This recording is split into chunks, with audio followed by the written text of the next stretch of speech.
पूरी जिंदगी कुफ्र और शिर्क करता रहा और ला इलाहा इल्लल्लाह पढ़े बगैर मर गया तो जहन्नमी हो गया। यकीन नहीं आता? आइए बुखारी के अंदर वो वाक़या आया है, जरा देखिए। अस्वद नामी एक यहूदी, जो यहूदियों की बकरियों को चराया करता था जंगल में ले जाकर, जब अल्लाह के नबी सल्लल्लाहु अलैहि वसल्लम ने खैबर का मुहासरा कर लिया और चारों तरफ से घेर लिया, खैबर एक किला था जिसमें यहूदी रहा करते थे, अल्लाह के रसूल ने और आपके सहाबा ने उसको घेर लिया, चारों तरफ से उस पर मुहासरा कर लिया। उस वक्त खैबर के उस किले से एक आदमी गायब था जो बकरियां चराने के लिए गया था, जिसका नाम था अस्वद। जब वो लौट कर आया, उसने देखा कि हमारे किले को चारों तरफ से मोहम्मद और उसके साथियों ने घेर लिया है सल्लल्लाहु अलैहि वसल्लम। तो उसने सहाबा से कहा, क्या सहाबियों, मैं तुम्हारे नबी से मोहम्मदुर रसूलुल्लाह से मिलना चाहता हूं। उन्होंने कहा कि उस खेमे में चले जाओ, ये खेमा पड़ा हुआ है, पर्दा पड़ा है, इसी पर्दे के अंदर अल्लाह के नबी मौजूद हैं। वो गया, सोच रहा था कि मोहम्मदुर रसूलुल्लाह के बॉडीगार्ड लगे होंगे, नामवर आदमी, सहाबा जिसकी इज्जत करते हैं। जब मोहम्मदुर रसूलुल्लाह खखारते हैं आ करके, जब जमीन पर थूकते हैं, तो सहाबा किराम तो उस थूक को भी जमीन पर गिरने नहीं देते, बल्कि उसको अपने हाथों पर मल कर अपने जिस्म पर मल लेते हैं तबर्रुकन। तो कितनी इज्जत होगी मोहम्मद की। सोच रहा था कि वो बेहतरीन कालीन पर बैठे होंगे, कई बॉडीगार्ड होंगे उनके, लेकिन जब खैमे का पर्दा हटाकर वो यहूदी वो अस्वद देखता है तो क्या देखता है कि मोहम्मदुर रसूलुल्लाह कच्ची जमीन पर खजूर के पत्तों की बनी हुई चटाई पर बैठे हुए हैं। खजूर के पत्तों की बनी हुई चटाई पर तशरीफ फरमाए। उसने सहाबा से कहा, अरे मुझे तुम्हारे नबी से मिलना है, किसी मामूली आदमी से नहीं मिलना। सहाबा ने बताया, यही मोहम्मदुर रसूलुल्लाह सल्लल्लाहु अलैहि वसल्लम है। ताज्जुब कर गया, जिसके बारे में इतना सुना और वो इतनी सिंपल जिंदगी, इतनी सादा जिंदगी, अंदर जाता है। अल्लाह के नबी सल्लल्लाहु अलैहि वसल्लम से मुलाकात की गरज से आपने उसको अपने पास आने की इजाजत दे दी। गुफ्तगू होने लगी, शुरू हो गई बातचीत। कहने लगा, अस्वद, आए मोहम्मदुर रसूलुल्लाह, आपकी दावत क्या है, आपका पैगाम क्या, आपका मैसेज क्या है, आपकी तालीम क्या है। आपने फरमाया, बस मेरी दावत सिर्फ एक है, ज्यादा नहीं, एक ही दावत लेकर मैं आया हूं और उसी दावत को आम कर रहा हूं, और वो दावत है ला इलाहा इल्लल्लाह। इस बात की गवाही दे दो कि अल्लाह के अलावा कोई माबूद नहीं। उसने कहा, अगर इस दावत को मैंने मान लिया तो मेरे लिए क्या है। आपने फरमाया, लकल जन्नह, अगर इस दावत को तुम कबूल कर लेते हो तो तुम्हारे लिए जन्नत है, और अगर इस दावत को तुम कबूल नहीं करते और इस दावत को कबूल किए बिना मर गए तो तुम्हारे लिए जहन्नम है। वो अस्वद जानता था ला इलाहा इल्लल्लाह अगर कह दूंगा तो ला इलाहा इल्लल्लाह का मतलब क्या है, हमें क्या क्या छोड़ना पड़ेगा, किन किन चीजों को हमें तर्क करना पड़ेगा। वो ला इलाहा इल्लल्लाह का माना हम मुसलमानों से ज्यादा जानता था। वो जानता था कि मोहम्मदुर रसूलुल्लाह सल्लल्लाहु अलैहि वसल्लम जिस ला इलाहा इल्लल्लाह का कलमा हमारे मुंह से निकलवाना चाहते हैं, इसका मतलब ये क्या है, हमें किन किन को छोड़ना पड़ेगा, किन किन की इबादत तर्क करना पड़ेगी, किन किन से मदद मांगना तर्क करना पड़ेगा। वो इस बात को अच्छी तरीके से जानता था। कहने लगा, मोहम्मद इब्ने अब्दुल्लाह, अगर मैंने ये कलमा पढ़ लिया तो मेरे लिए क्या है। फरमाया, लकल जन्नत, तेरे लिए जन्नत है। उसने कहा, इस्लाम, अपना हाथ बढ़ाइए, मैं इस्लाम लाता हूँ, अपना हाथ बढ़ाइए, मैं कलमा पढ़ता हूँ। अल्लाह के नबी ने अपना हाथ बढ़ाया, उसने भी नबी के हाथ में अपना हाथ दिया और कलमा पढ़ लेता है। है अशहदु अल्ला इलाहा इल्लल्लाह व अन्ना मुहम्मदन अब्दुहु व रसूलुहु, ये कलमा पढ़कर ला इलाहा इल्लल्लाह का इकरार करके वो इस्लाम ले आया। कलमा पढ़ लिया, कहने लगा अब मेरे लिए कोई काम बताइए। आए अल्लाह के नबी इस्लाम तो ले आया, अब मेरा काम क्या है? आए अल्लाह के रसूल मैं इस्लाम ले आया, अब मैं क्या करूं? अभी तक तो मैं यहूदियों की बकरियां चराता हूं, अब क्या करूं जब इस्लाम ले आया हूं? अब बीवी बच्चों को पालना है, पोसना है, खिलाना है, पिलाना है, अब मैं क्या करूं?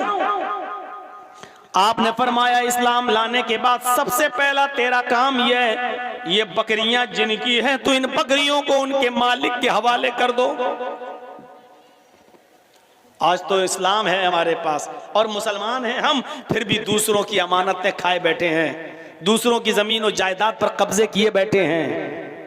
अल्लाह के रसूल ने फरमाया कि अगर तुम इस्लाम ला चुके हो, कोई काम करने से पहले तुम्हें कोई काम बताऊं, उससे पहले तुम्हारी ड्यूटी ये है कि ये जो बकरियां हैं जिनकी, उनके हवाले कर दो। क्योंकि अगर तुमने कोई भी काम किया लेकिन ये बकरियां तुम्हारे पास रह गईं तो तुम्हारी कोई इबादत कबूल नहीं होगी, पहले इन बकरियों को इनके हवाले करो। अरे हम दूसरों के क्या हक अदा करेंगे? आज तक हमने अपनी बहनों का और अपनी बेटियों का हक अदा नहीं किया है।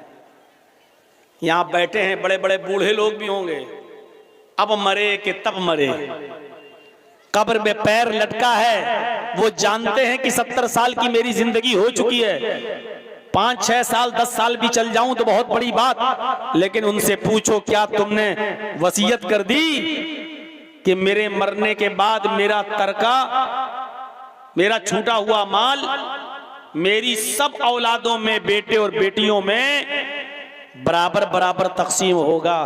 क्या आपने वसीयत की है? इतना याद रखिएगा और मसला जान लीजिएगा। अगर आप अपनी जिंदगी में अगर आप देते हैं ना, बंटवारा करते हैं अपनी जिंदगी में, तो आपको सबको बराबर बराबर देना होगा। आपने 10 बाई 10 का रूम अगर लड़के को दिया है तो 10 बाई 10 का रूम आपको अपनी बेटी को भी देना पड़ेगा, क्योंकि जिंदगी में तरका तकसीम नहीं होता, तरका तो मरने के बाद ही तकसीम होता है। लेकिन जिंदगी में अगर आप फैसला करना चाहते हैं कि मेरी जिंदगी में हम अपनी औलाद को दे जाएं, तो आपको बराबर बराबर देना होगा, जितना लड़के को उतना ही लड़की को। हाँ, मरने के बाद एक अलग मामला है, जब आपका तरका तकसीम होगा तो जितना लड़के का हिस्सा है उससे आधा आपकी बेटी को मिलेगा, है वो एक अलग मसले आ जाते हैं। आपने क्या अपनी जिंदगी में इंसाफ किया? क्या आपने अपनी वरासत में अपनी बहन को भी के लिए भी वसीयत की कि मेरी बहन का भी हिस्सा है? मुझे मालूम है पिछली साल जब रमजान का महीना आया था और मैं अपने शहर में इटावा में था, रोजे की हालत में मस्जिद में जब मैं गया जोहर की नमाज के लिए, जुमेरात का दिन था, तो मैं वुजू बना रहा था जब मस्जिद में, तो वुजू से फारिग होने के बाद एक लड़का मसला पूछता है कि मौलाना एक बात बताइए, अभी हम जो कुल्ला कर रहे थे वुजू बनाते वक्त ऐसे पानी, तो कुल्ला करने के बाद जबान में थोड़ा पानी तो लगा ही रहता है। भाई आपने ऐसे लिया पानी, जो कुल्ला किया तो पानी तो थोड़ा सा जबान में लगा ही है। आप दांतों से ऐसे थोड़ी करते हैं, ऐसे थोड़ी करते हैं। आपने पानी लिया, कुल्ला किया, अब जबान में जो पानी लगा रह गया, चिपका रह गया, थूक निगलते वक्त वो पानी जो जबान में चिपका है, अगर वो हलक के रास्ते से पेट में चला जाए तो उससे रोजे पे कोई फर्क पड़ता है कि नहीं पड़ता है? मैंने कहा यार ये तो बड़ा नेक आदमी है, देखो कैसा मसला पूछ रहा है बेचारा। मैंने उससे कहा कि तुमने मसला तो अच्छा पूछा है, लेकिन कल जुमा है, इंशाअल्लाह जुमे के खुतबे में मैं वो मसला बयान करूंगा, सबको फायदा हो जाएगा, तुम्हारे अकेले को क्या है, कल हम जुमे में बता देंगे इंशाअल्लाह। अगले दिन जुमा था, वो पहली सफ में आके बैठा हुआ था कि आज मौलाना साहब मसला बताएंगे और लोगों से मैं कहूंगा कि देखो मैंने पूछा था। मुझे एक दिन का जो मौका मिला, इस एक दिन में मुझे मेरे मोहल्ले के और गांव के लोगों ने बताया मौलाना क्या पूछ रहा था। मैंने कहा कल बताऊंगा इंशाअल्लाह जुमे में।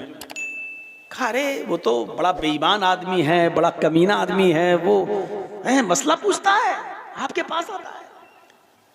उसने अपनी बहनों का हक मारा है, अपनी बेटी का हक मारा है, अपने बेटों को दे दिया अपनी जिंदगी में कि जाओ ये तुम्हारा, ये तुम्हारा, और बेटियों की शादी कर दी, उसको कुछ देता ही नहीं। कहता नहीं बेटियों का क्या है, शादी कर तो दी, जहेज दे तो दिया, ना अपनी बहन को दिया ना बेटियों को दिया। अब दूसरे दिन जब जुमे का दिन था, मैंने खुतबा दिया और आधे घंटे का ही खुतबा होता है। मैंने उसी खुतबे में बयान किया कि लोग मसला पूछते हैं, जबान का चिपका हुआ पानी अगर हलक के रास्ते से पेट में चला जाए तो रोजे पे फर्क पड़ता है कि नहीं पड़ता है। इतना अहम सवाल, इतना अहम मसला, लेकिन पूछने वाले लोग ऐसे हैं जो अपने बेटियों का और अपनी बहनों का हक मार के खा गए। वो लोग ये मसला पूछते हैं कि रोजे पे फर्क पड़ता है कि नहीं पड़ता है। मेरे भाइयों, नबी अकरम सल्लल्लाहु अलैहि वसल्लम ने इस्लाम कबूल करने के बाद अस्वद को क्या बताया? आए अस्वद, सबसे पहले तुम्हारे पास जो दूसरों का माल है, बकरियां, इनको इनके मालिकों के हवाले कर दो। अस्वद ने कहा ठीक है। अस्वद उन बकरियों को लेकर गए और खैबर के किले के दरवाजे पर उन बकरियों को छोड़ दिया, क्योंकि वो बकरियों को वहीं तक लाते थे और वहीं छोड़ देते थे। बकरियां वहीं से अपने अपने घर चली जाती थीं। जब किले में बकरियां दाखिल हो गईं तो बकरियां अपने अपने मालिकों के घर पहुंच गईं, अपने अपने घर चली गईं। अस्वद आए और कहने लगे अल्लाह के नबी, मैंने बकरियों को उनके मालिकों के हवाले कर दिया, जिनकी बकरियां थी मैंने उन तक पहुंचा दी। अब मुझे बताइए कि अब मेरा क्या काम है? इस्लाम लाया हूं, कलमा मैंने पढ़ा है, अब मैं क्या काम करूं? मुझे कोई काम बताइए। नमाज का वक्त नहीं था। अगर नमाज का वक्त होता तो अल्लाह के नबी कहते कि अस्वद तुम नमाज पढ़ लो। रमजान का महीना भी नहीं था। अगर रमजान का महीना होता तो अल्लाह के नबी कहते अस्वद तुम रोजा रखो। हज का भी सीजन नहीं था। अगर हज का सीजन होता तो अल्लाह के नबी कहते अस्वद अब तुम हज करने के लिए चले जाओ। नमाज का वक्त नहीं, रमजान का महीना नहीं, हज का सीजन नहीं। अल्लाह के नबी ने फरमाया अस्वद तलवार उठाओ और फला फला जगह पर हमारे सहाबा जंग लड़ रहे हैं, तुम भी उस जंग में शामिल हो जाओ, तुम भी उस जंग के अंदर शरीक हो जाओ। अगर जिंदा वापस आ गए तो गाजी कहलाओगे, और उसी जंग में अगर कत्ल कर दिए गए तो शहीद हो जाओगे, और शहीद के लिए जन्नत है। अस्वद ने तलवार उठाई और मैदाने जंग में चला गया, और अस्वद मैदाने जंग में लड़ा। उसने 2 काफिरों को कत्ल भी किया, उसने 2 काफिरों को मारा भी। लेकिन अभी मैदाने जंग में लड़ ही रहा था कि अस्वद की गर्दन पर भी तलवार चल जाती है और अस्वद भी कत्ल कर दिया जाता है। अभी इस्लाम लाया था, अब शहीद हो जाता है। सहाबाए किराम उसको पहचान भी नहीं पा रहे हैं कि ये कौन है। ये आया, हमारी तरफ से लड़ना शुरू किया, 1-2 काफिरों को मारा और खुद मर गया। ये कौन आदमी है? हम तो इसको जानते नहीं हैं, ये आज ही इसको देख रहा हूं, ये कौन आदमी है? अल्लाह के नबी को बुलाया गया, एक अजनबी आदमी कत्ल कर दिया गया है, हमारी तरफ से लड़ रहा था, मारा गया है। हमें मालूम नहीं कि वो मुसलमान है या नहीं, हम उसको दफन करें या क्या करें, हम उसकी जनाजे की नमाज पढ़ें या ना पढ़ें। अल्लाह के नबी सल्लल्लाहु अलैहि वसल्लम को जब खबर दी गई तो नबी अकरम सल्लल्लाहु अलैहि वसल्लम आए, और आने के बाद आपने अस्वद की लाश देखी, अस्वद की बॉडी देखी, शहीद पड़ा है, अस्वद की गर्दन पे तलवार चली हुई है। अल्लाह के नबी की आंखों में आंसू आ गए और रोते हुए फरमाया सहाबियों, ये तुम्हारा भाई है, आज ही तो इस्लाम लाया है, आज ही तो इसने कलमा पढ़ा है, अशहदु अल्ला इलाहा इल्लल्लाह, आज ही तो इसने ये कलमा पढ़कर इस्लाम कबूल किया है और मैदान जंग में आ गया। जिस वक्त इसने कलमा पढ़ा था नमाज का वक्त नहीं था, रमजान का महीना नहीं था, हज का सीजन नहीं था, इसलिए डायरेक्ट मैंने जिहाद के लिए भेज दिया है, और यहाँ भी आया तो कत्ल कर दिया गया, शहीद हो गया। आए मेरे साथियों, आए मेरे सहाबियों, ये पहला वो शख्स है जिसने एक वक्त की भी नमाज नहीं पढ़ी, एक भी रोजा नहीं रखा, एक भी हज नहीं किया, लेकिन अल्लाह ने इसको जन्नत के अंदर दाखिल कर दिया सिर्फ इसलिए कि इसने आज ये कलमा पढ़ा था, अशहदु अल्ला इलाहा इल्लल्लाह। गौर करो, कलमा पढ़ा, एक वक्त की नमाज नहीं, एक भी रोजा नहीं, और कहां गया? जन्नत के अंदर। क्यों? ला इलाहा इल्लल्लाह। अगर ये कलमा ना पढ़ा होता तो कहां जाता? अगर इस कलमे को पढ़े बगैर मर गया होता तो उसका ठिकाना कहां होता? मेरे भाइयों, ये ला इलाहा इल्लल्लाह कोई मामूली जुमला नहीं है। ला इलाहा इल्लल्लाह यही वो कलमा है जो कब्लल मौत कोई पढ़ ले, बिफोर डेथ, मरने से पहले अगर कोई इस कलमे को पढ़ ले और इस्लाम ले आए तो वो जन्नती हो जाता है, और इस कलमे को पढ़े बगैर मर जाए तो वो जहन्नम में चला जाता है। ये है इस कलमे की हकीकत। एक 12 साल का लड़का है यहूदी, अल्लाह के नबी की मजलिस में आता था, बैठता था, तकरीर सुनता था, वाज सुनता था, नसीहत सुनता था, और अल्लाह के नबी की खिदमत भी करता था। अपने घर आकर कहता था कि अब्बू जान, क्या मैं इस्लाम ले आऊं? मुझे मोहम्मद की बातें बहुत पसंद हैं, बहुत अच्छी लगती हैं। लेकिन उम्र कितनी है उसकी? 12 साल। और जब अपने बाप से कहता था कि अब्बू मुझे अल्लाह के रसूल की बातें बहुत अच्छी लगती हैं, क्या मैं उनकी बातें मान लूं, इस्लाम ले आऊं? तो उसका बाप आंखें फाड़ के कहता था, क्या तू मोहम्मद का कलमा पढ़ेगा, मोहम्मद की बात मानेगा? जूता उठाऊंगा भी, लगाऊंगा, चप्पल से मारूंगा। बेचारा डर जाता था और अपने बाप के गुस्से की वजह से वो इस्लाम कबूल नहीं कर पाता था। एक दिन बीमार हो गया, कुछ दिन बीमारी में मुब्तला रहा, लेकिन अब इतना बीमार हो गया कि उसके बचने की कोई उम्मीद नहीं रही। हालत गंभीर, सीरियस। इधर अल्लाह के नबी को पता चला कि जो यहूदी लड़का यहाँ आया करता था, मेरी बातें सुनता था, नसीहत हमसे हासिल करता था और हमारी खिदमत भी करता था, वो बच्चा बीमार हो गया।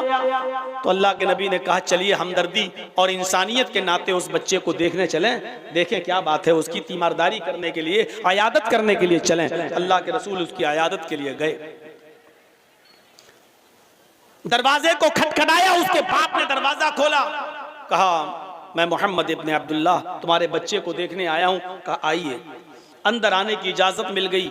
यहूदी के घर में अल्लाह के नबी दाखिल होते हैं। उस बच्चे की हालत देखते हैं, उसकी कंडीशन बड़ी खराब है। आप उसके सर के पास बैठ जाते हैं, उसकी हालत बहुत खराब। अब मरा कि तब मरा, रूह कब से उनसरी से परवास कर जाए। ऐसे मौके पर लोग मरीज को तसल्ली देते हैं, क्या कहते हैं? नहीं नहीं, दवा खाते रहना, नहीं नहीं तुम बहुत जल्दी ठीक हो जाओगे, इंशाअल्लाह तुम सही हो, कोई बात नहीं, तुम सही हो जाओगे, अच्छे हो जाओगे, अच्छे डॉक्टर को। लोग यही तसल्ली देते हैं मरीज को, लेकिन अल्लाह के नबी उसको ऐसी कोई तसल्ली नहीं दे रहे हैं। आप उससे ये नहीं कह रहे हैं कि बेटा तुम बहुत जल्दी सही हो जाओगे, आप ये नहीं कह रहे हैं, बल्कि उसकी इस हालत को देखकर आपकी आंखों में आंसू हैं। और आंसू भी इसलिए हैं कि अगर ये बच्चा इसी हाल में मर गया तो जहन्नम में जाएगा, क्योंकि 12 साल की उम्र, बालिग हो चुका है। अरब के अंदर छोटे छोटे बच्चे बालिग हो जाते थे। हजरत आयशा की शादी 6 साल की उम्र में हुई, और जब रुखसती हुई तो 9 साल की थी, और 9 साल की उम्र में हजरत आयशा बालिग हो गई थी, बालिगा थी। मेरे भाइयों, माहौल और मिजाज का फर्क होता है। ये तो 12 साल का है लड़का, आपकी आंखों में आंसू हैं कि बच्चा मरने वाला है, और अगर इसी कंडीशन में मर गया तो जहन्नम में जाएगा, जबकि इस बच्चे का दिल इस्लाम की तरफ माइल है। आप उस बच्चे को तसल्ली नहीं दे रहे हैं, आप ही नहीं कह रहे हैं कि बेटे तुम जल्दी सही हो जाओगे, बल्कि उस बच्चे के सर पर, उस लड़के के सर पर आप हाथ रखते हैं और हाथ रखकर कहते हैं, कुल या गुलाम ला इलाहा इल्लल्लाह, आए बच्चे ला इलाहा इल्लल्लाह कह दो, आए गुलाम ला इलाहा इल्लल्लाह कह दो। गुलाम अरब के अंदर किसी भी छोटे से बच्चे को भी कहा जाता था। आपने उससे कहा, कुल या गुलाम ला इलाहा इल्लल्लाह, बेटा ला इलाहा इल्लल्लाह पढ़ ले, बच्चे ला इलाहा इल्लल्लाह का इकरार कर ले, पढ़ ले। उसने नबी के चेहरे को देखा, फिर अपने बाप के चेहरे को देखा कि मेरा बाप क्या कहता है। उसके बाप को आज रहम आ गया और बाप कहने लगा कि बेटा तुम्हारा दिल मोहम्मद रसूलुल्लाह की तरफ लगा रहता था, तुम पहले भी यही चाहते थे, तुम्हारा पहले भी यही दिल था कि मैं मोहम्मद रसूलुल्लाह की बातों पर ईमान ले आऊं, और आज भी तुम मुझे देख रहे हो, तुम्हारा आखिरी वक्त है। अरे मेरे बेटे, मैं नहीं चाहता कि मरते वक्त मैं तुम्हारा दिल तोड़ूं। उस बाप की जबान से निकला अते अबुल कासिम या बुनैया, अते अबुल कासिम, ऐ मेरे बेटे तुम अबुल कासिम की बात मान लो, तुम मोहम्मद रसूलुल्लाह की बात मान लो, यानी अल्लाह के नबी तुमसे जो कह रहे हैं तुम उनकी बात मान लो, यानी कलमा पढ़ना चाहो तो कलमा पढ़ लो, मेरी तरफ से अब डरने की जरूरत नहीं है, मैं खुली छूट देता हूं। अब उस बच्चे ने जो 12 साल का था अपने बाप की परमिशन सुनी, इजाजत सुनी, तो फौरन कहने लगा अशहदु अल्ला इलाहा इल्लल्लाह, अशहदु अल्ला इलाहा इल्लल्लाह। उसने ये कलमा पढ़ा और कलमा पढ़ते ही वो इस्लाम ले आया, कलमा पढ़ते ही वो मुसलमान हो गया, कलमा पढ़ते ही इस्लाम के दायरे के अंदर वो दाखिल हो गया। और ताज्जुब तो ये कि जैसे ही उसने कलमा पढ़ा अशहदु अल्ला इलाहा इल्लल्लाह, अभी कलमा निकला ही था कि उसकी कलमे के साथ साथ उसकी रूह भी कब्ज़े अंसुरी से परवास कर गई, उसका इंतकाल भी हो गया। वो यहूदी बच्चा जो अभी कलमा पढ़ा, कलमा पढ़ने के बाद उसका इंतकाल हो गया, उसकी रूह भी निकल गई। सब देख रहे हैं, धड़कनें बंद, सांस बंद। नबी अकरम सल्लल्लाहु अलैहि वसल्लम जो उसके पास बैठे थे, जब आपको यकीन हो गया कि ये बच्चा इंतकाल कर गया, ये बच्चा मर गया, लेकिन अब चेहरे पर रोनापन नहीं, चेहरा बिगड़ा हुआ नहीं, बल्कि आपके चेहरे पर मुस्कुराहट आ गई और आप उसके सर के पास से उठे और खड़े होकर ये जुमले आपने अपनी जबान से अदा किए, अल्हम्दुलिल्लाहिल्लज़ी, अल्हम्दुलिल्लाहिल्लज़ी अनक़ज़हु अनिन्नार। तमाम तारीफें उस अल्लाह के लिए हैं जिसने इस बच्चे को जहन्नम की आग में जलने से बचा लिया। तमाम तारीफें उस अल्लाह के लिए जिसने इस बच्चे को जहन्नम की आग से महफूज फरमा लिया, जिसने इस बच्चे को जहन्नम के आग में गिरने से बचा लिया, जहन्नम में जलने से बचा लिया। मेरे भाइयों, 12 साल तक वो बच्चा काफिर रहा, 12 साल तक अपनी मनमानी करता रहा, 12 साल तक इस्लाम नहीं लाया, ईमान नहीं लाया, और जब मरा कलमा पढ़कर अशहदु अल्ला इलाहा इल्लल्लाह, तो ताज्जुब तो यह कि मरने के बाद एक वक्त की भी नमाज नहीं पढ़ा, एक दिन का भी रोजा नहीं रखा, एक भी हज नहीं किया, थोड़ा सा माल भी गरीबों और मिस्कीनों में अल्लाह की राह में सदका और खैरात नहीं किया। लेकिन अल्लाह के नबी क्या कह रहे हैं? अल्हम्दुलिल्लाहिल्लज़ी अनक़ज़हु अनिन्नार। तमाम तारीफें उस अल्लाह के लिए जिसने इसको जहन्नम की आग से बचा लिया। ये बच्चा कलमा पढ़ते ही जन्नत के अंदर दाखिल हो गया, जहन्नम की आग से बचा लिया गया। ये है कलमा ला इलाहा इल्लल्लाह। इस कलमे को कलंकित होने से बचाओ। ला इलाहा इल्लल्लाह भी पढ़ो और कहो बाबा 10 सालें हो गई, 15 सालें हो गई, बेटा नहीं हो रहा है, बेटी नहीं हो रही है, मुझे बेटा दिला दो, बेटी दे दो। ये कलमे को कलंकित करना हुआ, ये कलमे पर दाग लगाना हुआ। और ऐसे कलमे की कोई जरूरत नहीं अल्लाह को कि तुम अल्लाह को भी पुकारो और दूसरे को भी पुकारो, नहीं। खालिसतन लिल्लाह, सिर्फ अल्लाह को पुकारा जाएगा, बस अल्लाह से मांगा जाएगा, बस। अच्छा, 2 वाक़े मैंने आपके सामने रख दिए और दोनों ने एक वक्त की नमाज नहीं पढ़ी और कहां गए? जन्नत में। एक अस्वद और दूसरा ये। आइए अब एक वाकया मैं आपको ऐसा बताता हूं कि आप ताज्जुब करेंगे। पूरी जिंदगी नबी की खिदमत की, नबी का साथ दिया, लेकिन मरते वक्त कलमा नसीब नहीं हुआ। नबी की खिदमत करने के बावजूद वो आदमी कहां गया? जहन्नम में। वाकया सुना होगा ना आपने, अबू तालिब का। कौन थे? नबी के चचा। खिदमत कितनी की, खिदमत कितनी की आपको अंदाजा नहीं। अल्लाह के, यहां से अंदाजा लगाइए, अल्लाह के नबी जनाब मोहम्मद रसूलुल्लाह सल्लल्लाहु अलैहि वसल्लम जब पैदा हुए तो बाप का चेहरा नहीं देखा। अल्लाह के नबी जब अपनी मां के पेट से बाहर आए तो बाप का चेहरा नहीं देखा, बाप पहले ही इंतकाल कर चुके थे 2 महीना। ए भैया जिसको उठना हो अभी से उठ के चले जाओ यार, एक एक करके उठ रहे हो, डिस्टर्ब कर रहे हो सामने से। बाप का चेहरा नहीं देखा। और जब मुहम्मदुर रसूलुल्लाह की उम्र 6 साल की हुई, और 6 साल कितना बड़ा बच्चा होता है आपको अपने दिमाग में रखिए, 6 साल का बच्चा। जब नबी अकरम की उम्र 6 साल की हुई तो कहां आए?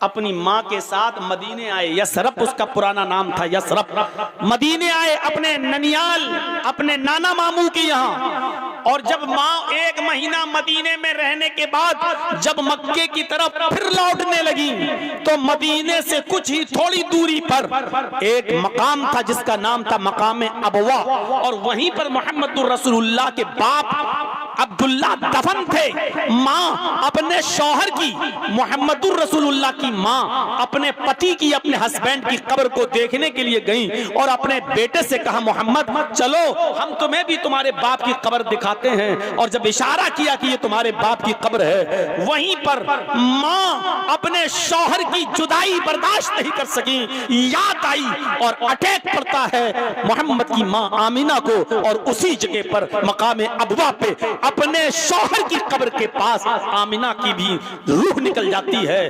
बाप की कब्र को देखते देखते बेटे ने अपनी मां को भी खो दिया। सोचिए, बाप की कब्र को अभी देख भी नहीं पाया सही से, और उसी जगह पर मां का भी इंतकाल हो गया, और वहीं पर उनकी मां को भी दफन किया गया। सोचो, 6 साल की उम्र में बाप भी नहीं, मां भी नहीं, अब किसने पाला? अब्दुल मुत्तलिब ने। लेकिन अब्दुल मुत्तलिब भी सिर्फ 2 साल तक पाल पाए। यहाँ 8 साल के हुए मोहम्मद इब्ने अब्दुल्ला, उधर अब्दुल मुत्तलिब भी छोड़कर चले गए। 8 साल की उम्र में अबू तालिब ने अपने हाथ में लिया अपने भतीजे को, और 8 साल से लेकर 25 साल तक अपने पास रखा, खिलाया पिलाया, पाल पोस कर बड़ा किया। और 25 साल की उम्र में पहली शादी हजरत खदीजा से कराई, जिनकी उम्र 40 साल थी मेरे भाइयों। और 40 साल के जब आप हुए तो आपको नबुव्वत मिली।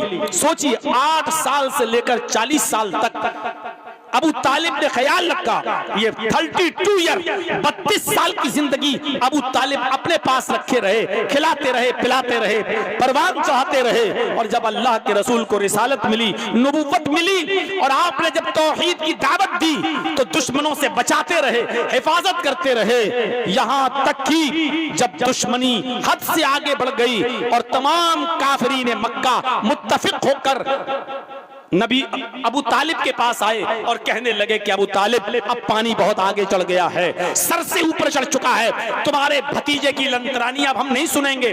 बहुत उल्टा सीधा गलत सलत हमारे माबूदों के बारे में तुम्हारा भतीजा बोल चुका है, अब उसकी जबान पर कंट्रोल करो, और नहीं करते हो तो हम उसको अपने हिसाब से सजा देंगे। बाद में ये मत कहना कि मेरे भतीजे का कत्ल कर दिया, मेरे भतीजे को मार डाला। अबू तालिब ने अपने भतीजे मोहम्मद को बुलाया और कहा, भतीजे मेरे ऊपर इतना बोझ न डालो कि मैं बर्दाश्त न कर सकूं, मेरे नातवा कंधों पर, मेरे कमजोर कांधों पर इतना बोझ न डालो कि मैं बर्दाश्त न कर सकूं। ये मेरे दुश्मन अब तेरे दुश्मन बन चुके हैं, खून के प्यासे हैं, तुझे कत्ल करना चाहते हैं। तू दीन की दावत छोड़ दे, तौहीद की दावत छोड़ दे, उनको उनके इसी हाल पर रहने दे, तू उनको बुरा भला मत कहे, छोड़ दे उनको उनके हाल पर। अल्लाह के नबी सफाई पेश कर रहे हैं, अरे चचा मैं बुरा भला कहाँ कहता हूँ, मैं तो सिर्फ इतना कहता हूँ ला इलाहा इल्लल्लाह कह दो कामयाब हो जाओगे। मैं तो सिर्फ ये कहता हूँ कि एक अल्लाह की इबादत करो, एक अल्लाह को पुकारो, एक अल्लाह के सामने सर झुकाओ, एक अल्लाह की इबादत करो, इसके अलावा तुम्हें कुछ नहीं कहता। चचा ने कहा भतीजे छोड़ दे, इनको इनके हाल पर रहने दे, ये भी कहना बंद कर दे, अगर मेरी जिंदगी में तुझे किसी ने मार दिया या कत्ल कर दिया तो मैं अपने आप को नहीं संभाल पाऊंगा। चचा का ये जवाब सुनकर अल्लाह के नबी के आंखों में आंसू आ गए। सिर्फ एक ही जुमला बोला, आए चचा जान मैं दीन की दावत से बाज नहीं आ सकता, मैं तौहीद की दावत से बाज नहीं आ सकता।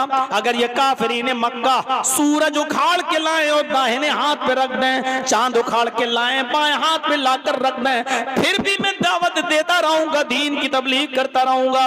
आपकी आंखों में आंसू थे और आप अपने चचा से ये कहकर जा रहे थे, अगर आपको भी मेरी मदद नहीं करनी है तो हट जाइए रास्ते से, आज के बाद हम आपको तंग नहीं करेंगे, आपके ऊपर बोझ नहीं बनेंगे।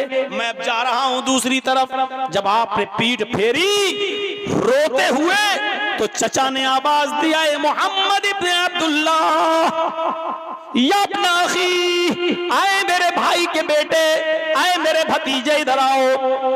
अल्लाह के नबी आते हैं, जी चचा, मैं तेरी आंख में आंसू भी नहीं देख सकता, तुझे तेरे रब ने जो दावत देकर भेजा है, जा खुलकर वो दावत दे, देखता हूं मेरी जिंदगी में तेरा कौन क्या करता है। तेरे ऊपर खरोंच भी अगर आ गई तो मेरी तलवार मियान से बाहर निकल जाएगी, देखता हूं कि कौन क्या कहता है तुझे। जा, तुझे जो दावत का हुक्म दिया गया है तो उस काम को पूरा कर। चचा ने इजाजत दे दी, बावजूद इसके कि खतरा था कि दुश्मन कहीं मोहम्मद को कत्ल न कर दें। मेरे प्यारे साथियों, दावत देते रहे और एक दिन आया, यही चचा बीमार हो गए, मरजुल मौत में मुब्तला हो गए। आखिरी वक्त आया चचा का, अबू तालिब का, अब मरे कि तब मरे। तो अल्लाह के रसूल अपने चचा के पास बैठ गए, वही आंखों से आंसू आ रहे थे, इसलिए नहीं कि मेरे चचा का इंतकाल का वक्त करीब है, बल्कि इसलिए कि मेरे चचा ने कलमा नहीं पढ़ा है, और बगैर कलमे के अगर ये मेरा चचा इस दुनिया से चला गया तो जहन्नम में जाएगा। आप कहते हैं, कुल या अम्मी ला इलाहा इल्लल्लाह, आए मेरे चचा अपनी जबान से ला इलाहा इल्लल्लाह कह दो, आए मेरे चचा अपनी जबान से ला इलाहा इल्लल्लाह कह दो। और चचा जवाब देते नहीं। अल्लाह के नबी ने आगे जो जुमला कहा वो सुनिएगा बड़े गौर से। आपने कहा, चचा अगर आपको डर है कि लोग सुन लेंगे और बाद में ताने मारेंगे कि देखो अपने बाप दादा का दीन छोड़ दिया, तो एक काम करिए।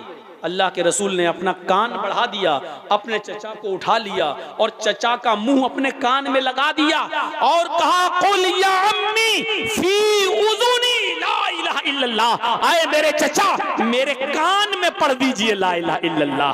किसी को पता नहीं चलेगा, हम जाने आप जाने, बस मेरे कान में पढ़ दीजिए, मेरे कान में कह दीजिए ला इलाहा इल्लल्लाह।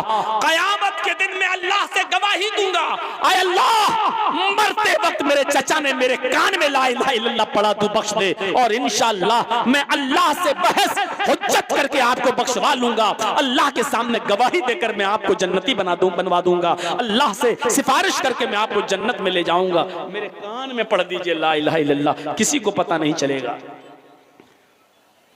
लेकिन चचा अबू तालिब कहते हैं, भतीजे मैं नहीं चाहता कि मैं मरते वक्त अपने बाप का, अपने दादा का दीन छोड़ूं।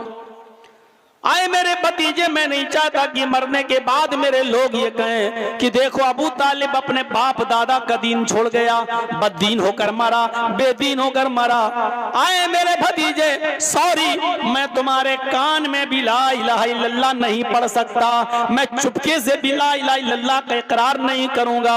आए मेरे भतीजे, मैं उसी दीन पे मरना चाहता हूं जो मेरे बाप का, मेरे दादा का दीन था।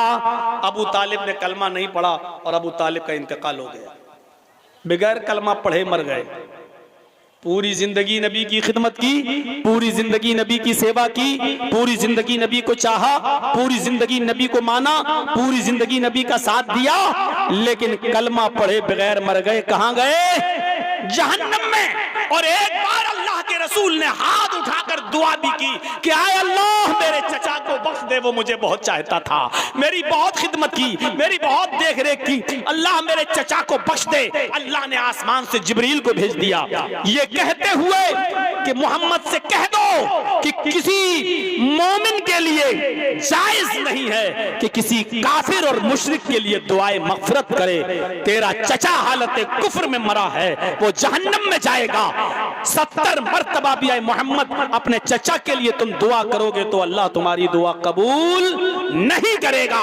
तेरा चचा कलमा पढ़े बगैर मर गया, तेरे चचा को हम जहन्नम ही देंगे, जन्नत नहीं मिल सकती, उसको बख्शेंगे नहीं। अल्लाह ताला ने मोहम्मदुर रसूलुल्लाह की दुआ को रिजेक्ट कर दिया, रद्द कर दिया और कहा कि तुम्हारी दुआ कबूल नहीं की जाएगी। अल्लाह के रसूल ने कहा, अरे अल्लाह वो मुझे बहुत चाहता था, मेरी बड़ी खिदमत की। तो अल्लाह ने फरमाया, अरे मोहम्मद तुम्हारी खिदमत की, मानता हूं इस बात को, लेकिन जन्नत नहीं दे सकता, रहेगा तेरा चचा हमेशा जहन्नम के अंदर। हाँ इतना कर सकता हूं, इतना कर सकता हूं कि तेरे चचा को हम सबसे हल्का अजाब दें, सबसे कम अजाब दें। और अल्लाह के नबी फरमाते हैं कि अल्लाह ताला मेरे चचा को सबसे हल्का अजाब देता है, उनके दोनों पैरों के तलवे के नीचे, ये दोनों पैरों के तलवे के नीचे आग की दो चिंगारी, चिंगारी जानते हो, चूल्हे में जब लकड़ी जलाते हो तो चिंगारी निकलती है ना, फट से फूटती है एकदम, दो चिंगारी, एक इस पैर के नीचे और दूसरा दूसरे पैर के नीचे रख दी। बस अल्लाह के नबी फरमाते हैं कि पैर के तलवे के नीचे आग की दो चिंगारी की वजह से भी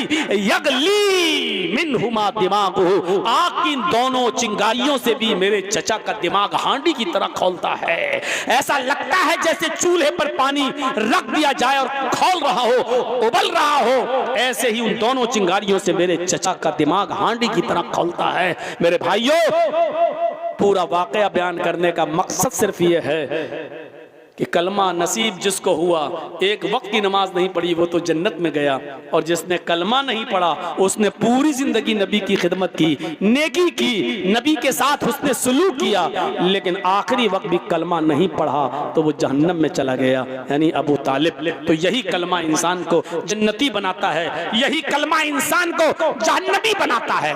ये पहली चीज अभी ला इलाहा इल्लल्लाह पर मैंने थोड़ा ज्यादा वक्त आपका ले लिया। दूसरी चीज पर हम आपको थोड़ा सा खींच कर लाते हैं, वह अदनाहा इमाततुल अज़ान तरीक, रास्ते से तकलीफ दे चीज को हटा देना। आप बाइक से जा रहे हैं या फोर व्हीलर से जा रहे हैं और आपको बीच रास्ते में केले का छिलका पड़ा हुआ दिख जाए तो आपकी जिम्मेदारी बनती है कि आप अपनी गाड़ी को साइड में लगाएं और केले के छिलके को बीच सड़क से हटाकर आप बाहर फेंक दें, क्योंकि आप तो गुजर जाएंगे गाड़ी को दाएं बाएं करके, लेकिन कहीं कोई बूढ़ा आदमी, कोई अंधा आदमी अगर उसका पैर उस केले के छिलके पर पड़ गया और फिसल के गिर गया तो मेरे भाइयों, बुढ़ापे में तो हड्डी जब टूटती है तो जल्दी जुड़ती नहीं है। इसलिए कोई कांटा पड़ा है तो उसको हटा दो, कोई छिलका पड़ा है तो उसको हटा दो, कोई पत्थर पड़ा है तो उसको हटा दो। याद रखिएगा और मसला जान लीजिएगा, जिस तरह रास्ते से तकलीफ दे चीज को हटा देना सवाब है, जिस तरह रास्ते में पड़ी हुई नुकसान देने वाली चीज को हटा देने पर सवाब है, उसी तरीके से जानबूझकर अमदन और कसदन बीच रास्ते में लोगों के गुजरने की जगहों पर जानबूझकर केले का छिलका फेंकना, कांटे फेंकना, कूड़ा फेंकना, नाक झाड़ना, थूकना, बलगम थूकना, बलगम का पलटना, इसी तरीके से पत्थर का फेंकना, ये सब चीजें बायसे अजाब भी हैं और बायसे गुनाह भी हैं।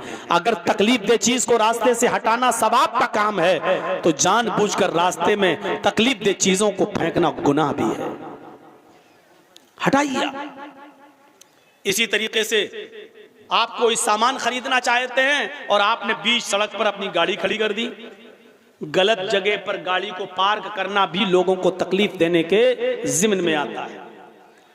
इसी तरीके से आपके घर में शादी हो रही है और घर के बाहर आपने टेंट लगा दिया, जबकि वो गुजरने का रास्ता है, लोगों के आने जाने का रास्ता है, आपने शादी का टेंट लगा दिया। अब आपके घर पे होने वाली शादी में रास्ता आपने रोक दिया, अब लोगों को घूम कर 2 किलोमीटर दूर जाना पड़ता है और घूम कर 2 किलोमीटर दूर से आना पड़ता है। ये भी आप लोगों का रास्ता नहीं रोक सकते हैं, आने जाने वाले रास्ते में। अरे कोई सीरियस कंडीशन में मरीज है बेचारा, जो 5 मिनट में अगर हॉस्पिटल नहीं पहुंचा तो मर जाएगा, सीरियस कंडीशन में है, पता चला कि रास्ता रुका हुआ है, रास्ता रुका हुआ है, ये आने जाने वालों को तकलीफ देना ये गलत तरीका है, आप रास्ता नहीं रोक सकते हैं किसी का।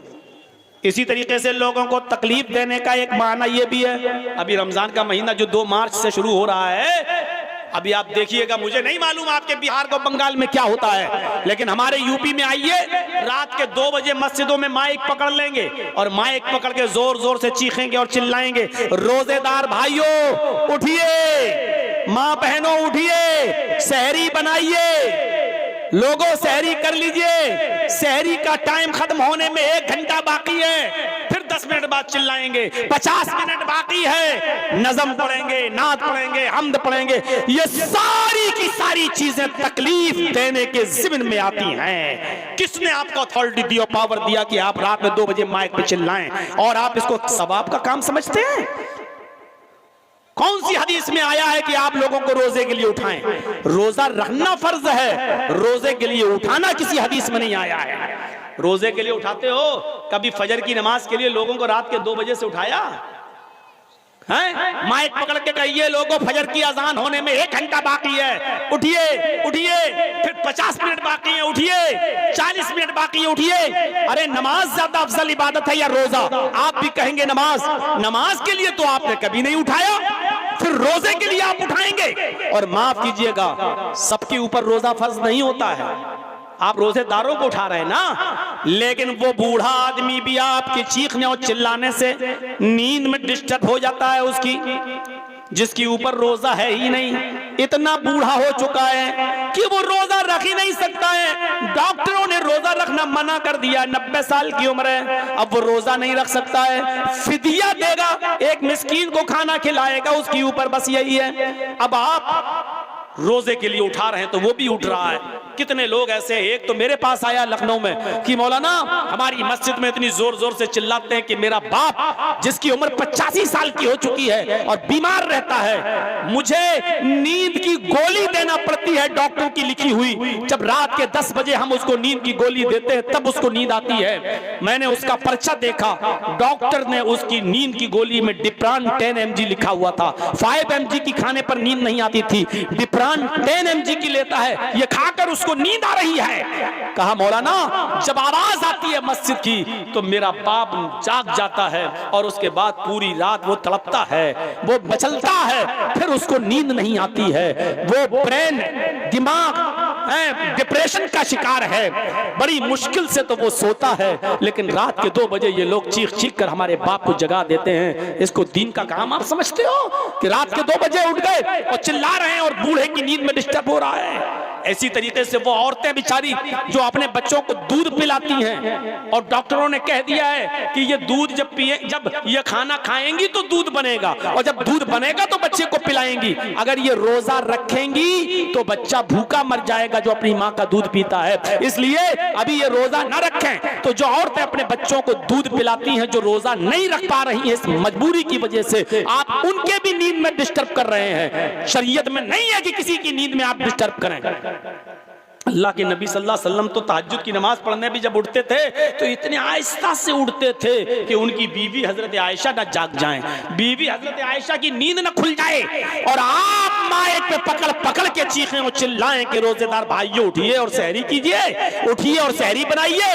ये चीज बायसे सवाब नहीं बल्कि बायसे गुनाह है, क्योंकि आप तकलीफ दे रहे हैं उन लोगों को भी जिनके ऊपर रोजा फर्ज नहीं है। हामिला औरत जिसके पेट में बच्चा है, डॉक्टर ने मना किया अभी रोजा नहीं रखें। अगर रोजा रखेंगी तो भूखा रहना पड़ेगा और जब भूखा रहेंगी तो पेट में जो बच्चा पल रहा है उसको जब ग़िज़ा की चीज नहीं मिलेगी तो बच्चा पेट में मर जाएगा। कहा वो रोजा नहीं रख सकती है, लेकिन आप उनकी भी नींद में डिस्टर्ब कर रहे हैं, छोटे छोटे बच्चों को भी आप जगा रहे हैं। तो ये चीज तकलीफ देने के ज़िम्न में आती है। इमाततुल अज़ान तरीक, रास्ते से तकलीफ दे चीज को हटा देना भी ईमान का एक हिस्सा है। और तीसरी चीज इस हदीस में बताई गई है, वल हया शुअबतुम मिनल ईमान, हया भी ईमान का एक शोबा है। आज शर्म हया हमारे मुआशरे से निकल गई, शर्म हया खत्म हो गई। बुखारी की हदीस है, अल्लाह के नबी ने फरमाया इज़ा लम तस्तही फफ़अल मा शीता, जब तेरे अंदर शर्म न रही, जब तेरे अंदर से शर्म निकाल ली गई तो फिर जो तेरा दिल चाहे वो कर। यानी जब शर्म ही नहीं रहेगी तो इंसान के दिल में जो आएगा वो करेगा, जो आएगा वो करेगा, शर्म नहीं रही। और इस वेस्टर्न कल्चर ने, इस पश्चिमी सभ्यता ने, इस मगरिबी तहजीब ने आज शर्म हया का जनाजा मर्दों के अंदर तो छोड़िए और के अंदर से भी निकाल कर रख दिया है। हमें नहीं मालूम आपके बिहार का हाल, हमें नहीं मालूम आपके बंगाल का हाल। आइए हमारे उत्तर प्रदेश की तरफ और लखनऊ की सरजमीन पर बड़े बड़े हाजी, बड़े बड़े नमाजी, बड़े बड़े कारी, बड़े बड़े हाफिज, बड़े बड़े मुल्ला और मौलवियों की लड़कियां इंस्टाग्राम पर रील बना रही हैं, सर से दुपट्टे उतर चुके हैं, स्कर्ट पहनकर और शॉर्ट कपड़ों में रील बनाती हैं, वो भी बेहयाई के साथ और यानियत के साथ, और नंगी नंगी रील बनाती हैं, बेहुदा रील बना रही हैं। और जब हाजियों, नमाजियों, मुल्ला और मौलवियों की लड़कियों का यह हाल है, तो फिर बड़े बड़े अमीरों की लड़कियों का हाल क्या होगा, अमीर जातियों का हाल क्या होगा, मॉडर्न कल्चर में पलने वाली लड़कियों का हाल क्या होगा। वेस्टर्न कल्चर ने, पश्चिमी सभ्यता ने, मगरबी तहजीब ने आज हमारी लड़कियों को इतना बेशरम बना दिया है। तसव्वुर करें आप, घर में रहना इनको बकवास लगता है, घर में रहना कहती है ये चार दीवारी में कैद करके रख दिया है। वाह मेरी बेटियों, वाह मेरी कौम की बच्चियों, वाह मेरी कौम की बहनों, अपने घर में रहकर अपने बाप के लिए खाना बना देना शर्म की बात है, अपने भाई के लिए खाना बना देना शर्म की बात है। एयर होस्टेस बनकर हवाई जहाज में, एरोप्लेन में पैसेंजर्स को खाना सर्व करना तरक्की की बात है। वाह, ये कौन सी अकल पसंदी है और अकल का दायरा है कि तुम अपने भाई के लिए खाना बनाओ तो ये जिल्लत समझती हो, अपने घर में अपने बाप के लिए खाना बनाओ तो इसको तुम अपनी इंसल्ट समझती हो, और तुम जब एयर होस्टेस बन जाओ तो पैसेंजर्स के सामने खाना सर्व करो, ब्रेकफास्ट सर्व करो तो तुम इसको अपने लिए तरक्की की राह समझती हो। अपने घर में अपने भाई और बहनों के कपड़े धुल देना और साफ कर देने को तुम अपने लिए शर्म समझती हो, और हॉस्पिटल में नर्स का काम करके मरीजों का जख्म साफ कर देना और दूसरों के कपड़ों को धुल देना, इसको तुम अपने लिए काबिल फख्र समझती हो। इस वेस्टर्न कल्चर ने हमारी माँ बहनों की अक्लों पर कैसा डाका डाला है। अल्लाह के नबी ने सच फरमाया, इज़ा लम तस्तही फफ़अल मा शि'त, जब शर्म हया नहीं रही तो जो तेरा दिल चाहे वो कर। हम अहले हदीस हैं, हमारे यहाँ औरतों का मस्जिद में नमाज पढ़ने आना जायज है, बल्कि अल्लाह के नबी ने यह भी फरमाया कि अगर तुम्हारी औरतें मस्जिदों में नमाज पढ़ने आना चाहें तो उनको मस्जिदों में नमाज पढ़ने से मत रोको, अगर वो आना चाहें तो आने दो, लेकिन इसके बावजूद, इस खुली हुई इजाजत के बावजूद अल्लाह के नबी क्या कह रहे हैं, आए औरतों, तुम्हारे लिए घर में नमाज पढ़ना मस्जिद में नमाज पढ़ने से ज्यादा अफजल है। औरतें मस्जिद में आ सकती हैं नमाज पढ़ने, औरतें मस्जिद में जा सकती हैं नमाज पढ़ने। औरतों को अगर वो इजाजत मांगे अपने भाइयों से, अपने बाप से शादी से पहले और शादी के बाद अपने शौहर से, मैं मस्जिद में नमाज पढ़ने जाना चाहती हूँ, तो न शौहर को रोकने का हक है, न बाप को, न बेटे, न भाई को। मस्जिद में अगर नमाज पढ़ने जा रही हैं तो उनको मत रोको। अल्लाह के नबी ने कहा इजाजत दे दो, वो मस्जिद में नमाज पढ़ने जा सकती है। इस इजाजत के बावजूद अल्लाह के नबी क्या कह रहे हैं, औरतों का मस्जिद, घर में नमाज पढ़ना मस्जिद में नमाज पढ़ने से अफजल है। और जब अल्लाह के नबी ये कह रहे थे उस वक्त भी औरतें मस्जिद में नमाज पढ़ने आया करती थी, क्योंकि उनका अकीदा ये था कि हम नबी के पीछे नमाज पढ़ेंगे तो हमें कितना सवाब मिलेगा, हम मोहम्मदुर रसूलुल्लाह के पीछे नमाज पढ़ने का शर्फ हमें हासिल हो रहा है। नबी के इस हदीस के बाद, कहने के बाद कि औरतों का घर में नमाज पढ़ना मस्जिद में नमाज पढ़ने से अफजल है, ये कहने के बाद भी मेरे भाइयों, इसके बावजूद भी अल्लाह के नबी सल्लल्लाहु अलैहि वसल्लम ने इजाजत दी कि औरतें मस्जिद में आ सकती हैं और जाती थीं। औरत का घर में नमाज पढ़ना मस्जिद में नमाज पढ़ने से अफजल है, फिर बरामदे में नमाज पढ़ना, खुली सहन में नमाज पढ़ने से ज्यादा अफजल है, फिर घर के कमरे में नमाज पढ़ना जहां वो अपने शौहर के साथ सोती है, जहां वो अपने शौहर के साथ रहती है, और रात में वो रूम बंद कर लिया जाता है, तन्हाई वाला रूम, बेडरूम जिसमें वो सोती है, उस बेडरूम में, उस कमरे में नमाज पढ़ना घर के बरामदे में नमाज पढ़ने से अफजल है। सब देख रहे हैं आप, तरतीब देखिए, तरतीब। औरत का अपने घर में नमाज पढ़ना मस्जिद में नमाज पढ़ने से अफजल है, क्योंकि वो मर्दों से दूर रहेगी। अब घर में भी नमाज पढ़ना है तो बरामदे में नमाज पढ़ना, सहन में नमाज पढ़ने से अफजल है, क्योंकि सहन खुला हुआ होता है, आंगन खुला हुआ होता है और बरामदा घर के एक साइड में होता है, तो घर के बरामदे में नमाज पढ़ना सहन में नमाज पढ़ने से अफजल है। और फिर फरमाया घर के कोठे में, कमरे में, बंद रूम में, बेडरूम में, वहां नमाज पढ़ना बरामदे में नमाज पढ़ने से अफजल है, क्योंकि घर में भी लोगों का आना जाना लगा रहता है, खाला का लड़का, फूफा का लड़का, चचा का लड़का, कुछ भी हो, पर्दा तो है ही ना, ना करती हैं वो अलग बात है, लेकिन एक लड़की को अपने चचा के बेटे से भी पर्दा है, खाला के बेटे से भी पर्दा है, मामू के लड़के से भी पर्दा है। पर्दा है तो है, सोचिए। तो इसलिए इन लोगों का तो आना जाना लगा रहता है। जब औरत अपने बंद कमरे में और बंद रूम में नमाज पढ़ेगी तो जाहिर बात है कि इन लोगों से भी उसकी मुलाकात नहीं होगी। तो फरमाया कि औरत का बंद कमरे में नमाज पढ़ना खुले हुए बरामदे में नमाज पढ़ने से ज्यादा अफजल है, क्योंकि वो मर्दों से उतनी ज्यादा दूर रहेगी। ये शर्म हया बताई है औरत की। औरत से कहा गया जितना तुम मर्दों से दूर रहोगी उतना ज्यादा तुम्हारे लिए फायदेमंद है, अच्छा है। और एक और हदीस से आप अंदाजा लगाइए, अल्लाह के नबी सल्लल्लाहु अलैहि वसल्लम फरमाते हैं कि मस्जिद में जो लोग नमाज पढ़ने आते हो उनको आपने फरमाया कि अगली सफ, पहली सफ तुम्हारे लिए सवाब के एतबार से सबसे अफजल सब है, सबसे अफजल सफ है। और जो लोग पहली सफ में नमाज पढ़ने का सवाब कितना है ये नहीं जानते, अगर उनको मालूम हो जाए, आए लोगों, अगर तुम्हें ये मालूम हो जाए कि अगली सफ में नमाज पढ़ने का सवाब कितना है तो तुम लोग लड़ने लगोगे अगली सफ के लिए, अगली सफ के लिए, पहली सफ के लिए लड़ने लगोगे। कुरान अंदाजी की नौबत आ जाएगी, पर्चियां फेंकी जाएंगी पहले सफ में नमाज पढ़ने के लिए। घर से तुम 2-2, 3-3 घंटा पहले निकलोगे कि मस्जिद में अगली सफ कहीं भर न जाए। इतना सवाब है पहली सफ में नमाज पढ़ने का। लेकिन अल्लाह के नबी औरतों से क्या कह रहे हैं, आए मस्तूरात, आए औरतों की जमात, ये अगली सफ में नमाज पढ़ने का सवाब मर्दों के लिए है। खैरु सुफूफिर रिजाली अव्वलुहा व शर्रुहा आखिरुहा, मर्दों की पहली सफ सवाब के एतबार से सबसे बेहतर है, व शर्रुहा आखिरुहा, और आखिरी सफ, पिछली सफ सबसे बुरी सफ है सवाब के एतबार से मर्दों की। लेकिन औरतों से क्या कह रहे हैं, आए औरतों, खैरु सुफूफिन निसाई आखिरुहा व शर्रुहा बलवा, आए औरतों तुम्हारे लिए पिछली सफ सबसे बेहतर है, पिछली सफ, सबसे पीछे वाली सफ औरतों तुम्हारे लिए सबसे बेहतर है सवाब के एतबार से, और सबसे आगे वाली सफ सबसे बुरी है सवाब के एतबार से। अब आप गौर करो, जर्जी साहब नमाज पढ़ा रहे हैं, अल्लाहु अकबर, मेरे पीछे 5 सफ़े लगी हैं मर्दों की, पर्दा पड़ा है उसके बाद पीछे, और उसके बाद 5 सफ़े औरतों की लगी हुई हैं, 5 सफ़े औरतों की लगी हुई हैं पीछे। पहली सफ में मर्द हैं, मर्द की पहली सफ सवाब के एतबार से सबसे बेहतर है, 5 सफ़े पूरी हो गई। मर्दों की पिछली सफ सबसे बुरी है सवाब के एतबार से, सबसे कम सवाब। उसके बाद पर्दा पड़ा है, पर्दा, पर्दा।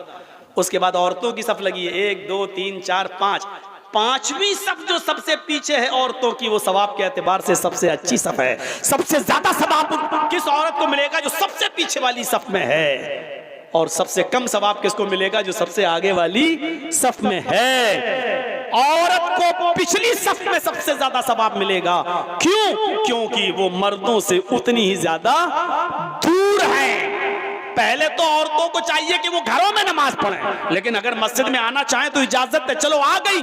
आने के बाद भी याद रखो कि तुम्हारी पिछली सफ सबसे बेहतर सफ है। ये शर्म हया बताई है औरत को इस्लाम ने कि तुम मस्जिद में भी आओ जहां अच्छे लोग आते हैं, नेक लोग आते हैं, और कोई कितना भी बड़ा कमीना, कितना भी बड़ा बदमाश किस्म का इंसान ही क्यों ना हो, लेकिन वो मस्जिद में तुम्हारे साथ गलत काम नहीं कर सकता। मस्जिद का अदब और एहतराम इतना तो है उसके अंदर, जो मस्जिद में तुम्हारे साथ गलत कर ही नहीं सकता, तुम्हारी इज्जत पे डाका डाल ही नहीं सकता, इसके बावजूद कहा कि तुम्हारी पिछली सफ सबसे अफजल है, क्योंकि तुम उनसे दूर हो। तो बाजारों में जाने की इजाजत किसने दे दी? शादियों में मर्द और औरतों को एक साथ खाने की परमिशन कहां से मिल गई? और 10 साल से बड़ी लड़की को कॉलेज में, यूनिवर्सिटी में लड़कों के साथ बैठकर एक ही बेंच और एक ही क्लास में पढ़ने की परमिशन कहां से मिल गई? और कॉलेज की कैंटीन में एक साथ चाय पीने की परमिशन कहां से मिल गई? मेरे भाइयों, इन तमाम चीजों पर गौर करो। अल्लाह के नबी सल्लल्लाहु अलैहि वसल्लम ने फरमाया, शादी के मौके पर भी लड़की से जबरदस्ती मत कहो। निकाह कबूल किया कहलवाया जाता है ना, लड़के का निकाह होने से पहले लड़की से पूछा जाता है कि फला लड़के के साथ तुम्हारा निकाह हो रहा है, तुमने कबूल किया क्या? तुम्हें लड़का कबूल है? तो बेचारी बोलती नहीं है शर्म की वजह से, तो जबरदस्ती ये कठमुल्ला जो जाते हैं जाहिल, ये जबरदस्ती कहलवाते हैं। उसमें एक वकील होता है, 2 गवाह होते हैं, कबूल किया, अब वो चुपचाप। अब धीरे से सहेलियां कौनी मार रही है, कह दे कबूल, कह दे। अब उसकी सहेलियां जब कहती है तो वो कहती मैंने कबूल किया। तो वकील पूछता है गवाहों से, इसने जो मुंह चलाया है तुमने सुना? अगर वो गवाह कहते हैं कि नहीं सुना तो उस लड़की से कहा जाएगा इन दोनों ने सुना नहीं, जरा जोर से बोलो। तब वो जोर से बोलेगी मैंने कबूल किया। क्या सुना कि हाँ, तब निकाह माना जाता है। जाहिलो, तुम्हें कि बंदरों के हाथ में जब से उस्तरे मिल गए ना तो शेविंग के बजाय गर्दन काटना शुरू कर दी है दीन की। ये हाल है। अल्लाह के नबी ने कहा कि ये इजाजत का तरीका है ही नहीं। अरे शादी वाले दिन लड़के की तरफ से कपड़े आते हैं लड़की को, और लड़की की तरफ से कपड़े आते हैं लड़की वालों की तरफ से लड़के के लिए। इजाजत का, लड़की की इजाजत है या नहीं, उसका सबसे अच्छा तरीका यह है कि जिस दिन शादी है लड़की की, बारात आ रही है, लोग आ रहे हैं, उस दिन लड़के की तरफ से दिए हुए कपड़े अगर लड़की खुशी खुशी पहन लेती है तो समझ लो कि इजाजत है, उसने पहन लिए कपड़े, इसका मतलब यह है कि लड़की राजी है। अब क्यों कहलवा रहे हो कबूल है कबूल है कबूल है, क्यों कहलवा रहे हो? और ज्यादा से ज्यादा एक बात पूछो, फला के साथ तुम्हारा निकाह किया जा रहा, कबूल है? वो खामोश रहेगी। अल्लाह के रसूल ने फरमाया इज़्नुहा सिमातुहा, उसकी खामोशी ही उसकी इजाजत है। मत कहलवाओ कबूल है, दस्तखत कराओ चल दो। नहीं बोली साहब सुना, अरे उसने खामोशी अख्तियार की है ना, यही खामोशी उसकी इजाजत है। ये है शर्म हया औरत की। जो लड़की शादी के मौके पर भी ये ना कह सके कि मुझे निकाह कबूल है या वो लड़का कबूल है, इतनी शर्म हया बताई है अल्लाह के नबी ने। लेकिन ये रात के 1 बजे भी अभी जाइएगा ना तो अभी भी है चोंचे चल रही होंगी मोबाइल पे, हेलो आई लव यू, ये वो, जैसे कबूतर होते हैं ना गुडर गुम करते हैं, ऐसी इनकी चोंचे चल रही होंगी। और अभी भी रात भर बातें कर। गौर करो ये बेशर्मी किस हद तक बढ़ गई। शादी जो एक हलाल रिश्ता, शादी जो एक पाक रिश्ता, निकाह जो एक पाकीज़ा तरीका है मियां बीवी के मिलने का, उसमें भी इतनी शर्म हया बताई कि लड़की नहीं बोल पा रही है तो खामोशी ही को इजाजत मान लो, मत बुलवाओ जबरदस्ती।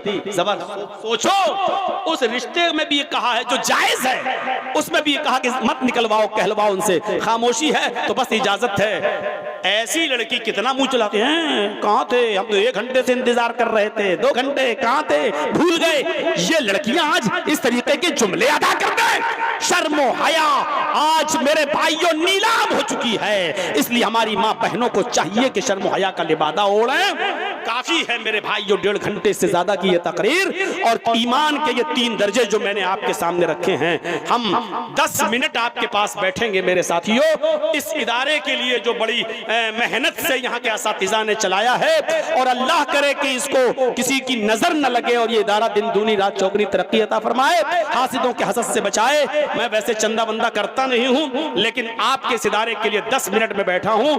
25 सालें हो चुकी है मुझे आपके इन एरिए में आकर, बिहार बंगाल झारखंड, और अभी तक आप मोहब्बत कर रहे हैं और मुझे हर साल बुलाते हैं, छोड़ने का नाम नहीं ले रहे हैं। तो आज यही मोहब्बत मैं देखना चाहता हूँ आपको मुझसे कितनी है, और आप मेरे कहने पर मेरे हाथ पे इस इदारे के लिए कितना ताउन करते हैं।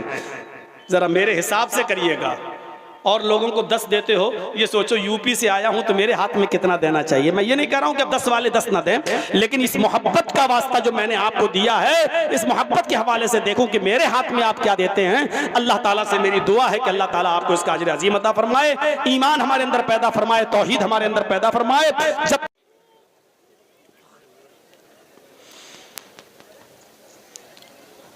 वअन अबी हुरैरह रज़ियल्लाहु तआला अन्हु अन नबी सल्लल्लाहु अलैहि वसल्लम क़ाल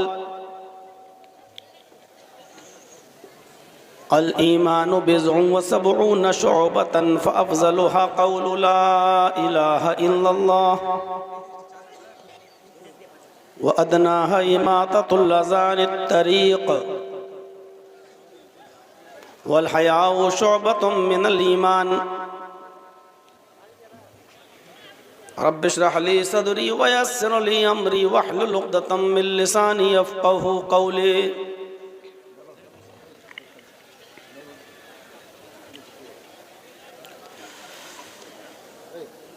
स्टेज पर बैठे हुए निहायत ही मुअज़्ज़ज़ व मुअक्कर उलमाए किराम, मदरसे हाज़ा के ज़िम्मेदारान, अराकीन व मेंबरान और क़ुर्ब जवार से अतराफ़ व अकनाफ़ से तशरीफ़ लाए हुए मुअज़्ज़ज़ सामईन हज़रात, पर्दा नशीन इस्लामी ख़वातीन, माँ और बहनों, कौम व मिल्लत के लायकवर नौजवानों, मुस्तक़बिल के होनहार अज़ीज़ बच्चों, रात के 11:30 बजे तक बहुत ही सब्र, सुकून और शांति के साथ आपने इस इजलास को समाअत फरमाया। मुख्तलिफ़ उलमा से उनके मुख्तलिफ़ अनावीन पर, उनके मुख्तलिफ़ उसलूब व लहजे में आपने किताब व सुन्नत पर मबनी बातों को सुना। दुआ है अल्लाह तबारक व तआला से कि इलाहुल आलमीन हमें और आपको जो बातें कही गई हैं और कही जा रही हैं अमल करने की तौफीक अता फरमाए।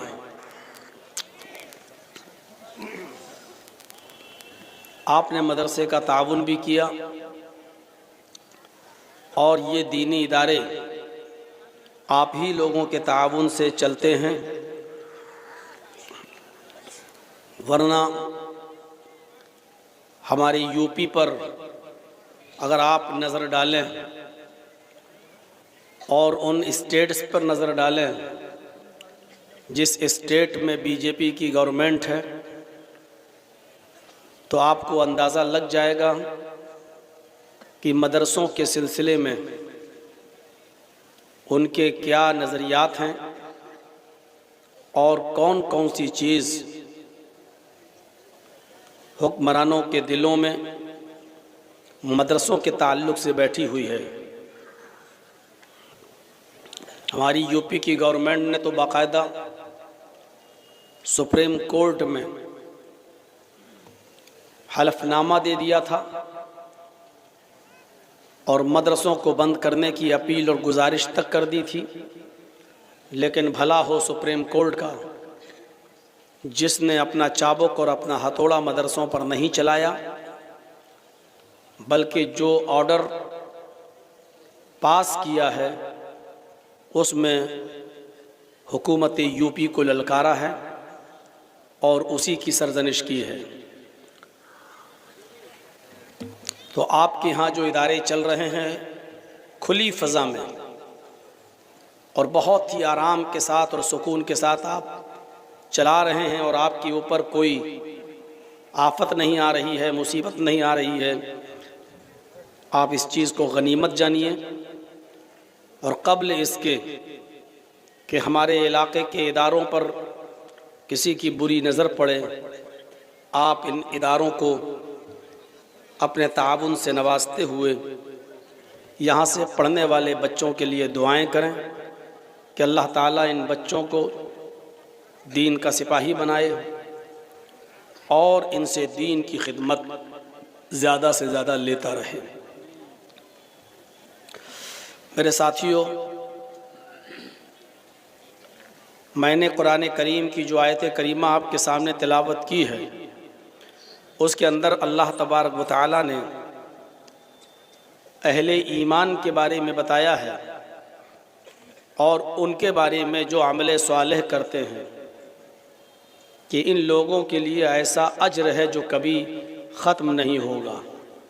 इल्लल्लज़ीना आमनु व अमिलुस सालिहात फ़लहुम अज्रुन गैरु ममनून, जो ईमान लाए और जिन्होंने सालेह अमल किया।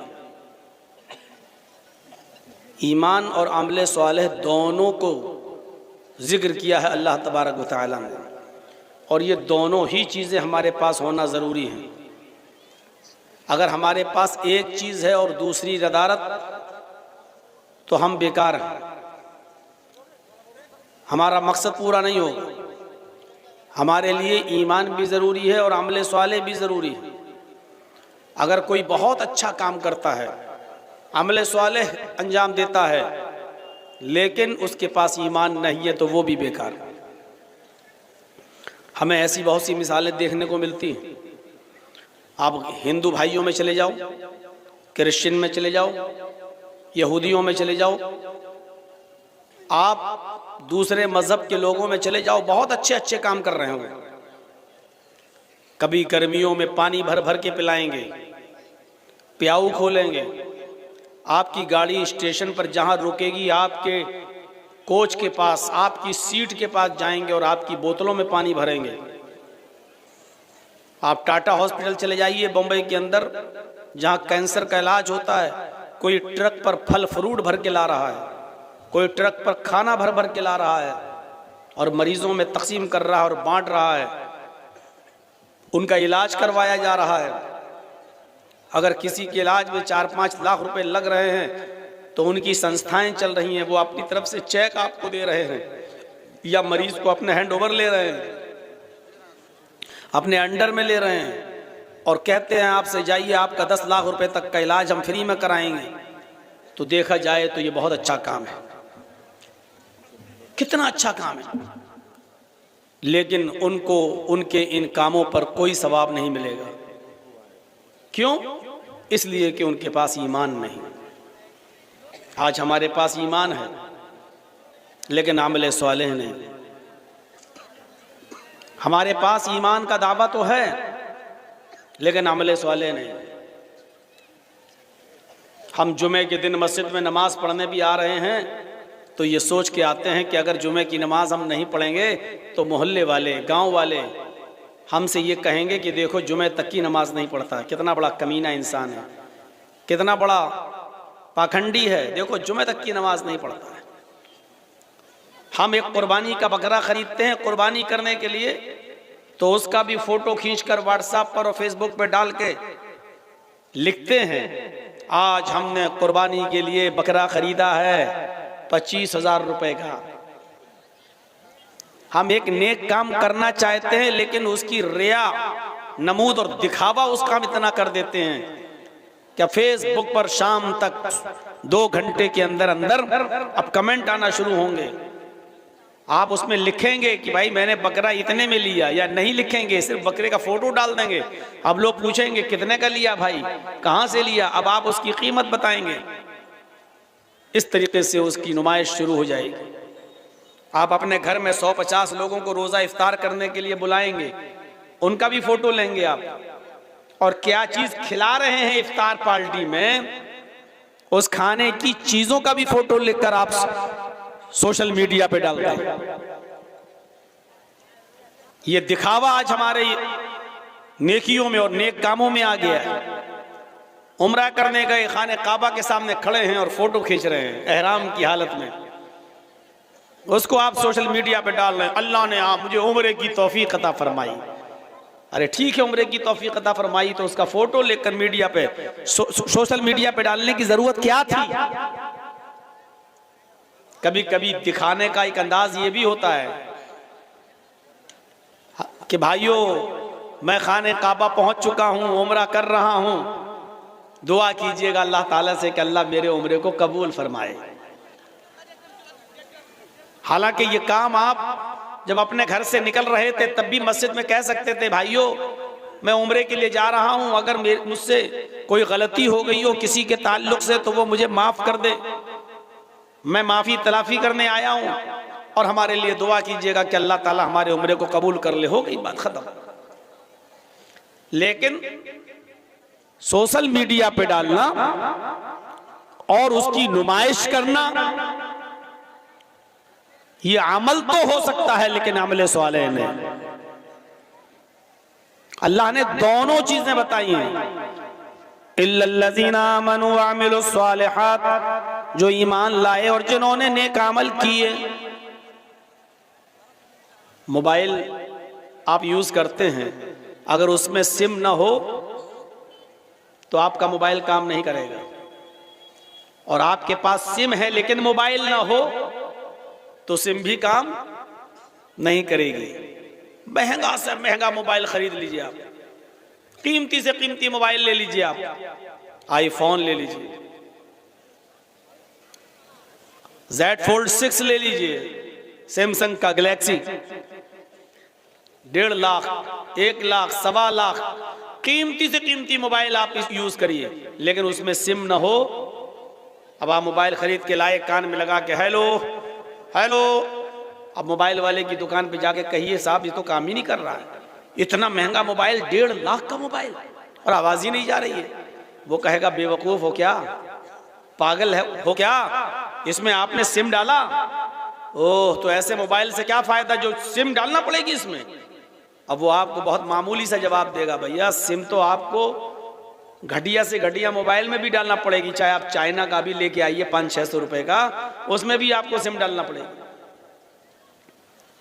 1.5 लाख का मोबाइल लेकिन सिम नहीं, बेकार। और सिम ले लीजिए, किसी भी अच्छी कंपनी की ले लीजिए, जियो की ले लीजिए, एयरटेल की ले लीजिए, वोडा की ले लीजिए, आइडिया, कोई भी सिम ले लीजिए आप, और उसमें पर्याप्त बैलेंस भी डाल दीजिए, 5,000, 10,000, 20,000, 50,000, बैलेंस भी अच्छा खासा है उसके अंदर। अब आप सिम को कान में लगा के कहें हेलो हेलो, भाई आवाज नहीं जा रही, मैंने तो इसमें बैलेंस पड़वा लिया यार, अभी तो आपने इसमें 10-20 हजार रुपए डाले हैं, पैसा तो है इसमें, फिर क्या बात है। वो कहेगा तुम पागल लग रहे हो, इलाज कराओ रांची में जाकर, पागल खाने में भर्ती हो जाओ। ये सिम जो है जब तक किसी मोबाइल में नहीं डालोगे तब तक काम नहीं करेगी। मेरे भाइयों, जिस तरह मोबाइल के लिए सिम जरूरी है और सिम के लिए मोबाइल जरूरी है, उसी तरीके से ईमान के लिए अमले स्वाले और अमले स्वाले के लिए ईमान, ये दोनों जरूरी हैं। आज हमारे पास ईमान है लेकिन अमले स्वाले नहीं, गैर मुस्लिमों के पास अमले स्वाले है लेकिन ईमान नहीं, इसलिए बेकार। इल्लल्लज़ीना आमनू व अमिलुस सालिहात, जो ईमान लाए और जिन्होंने नेक अमल किए, इनके लिए अल्लाह ने फरमाया फलहुम अजरुन गैरु ममनून, इनके लिए कभी खत्म न होने वाला अज्र है।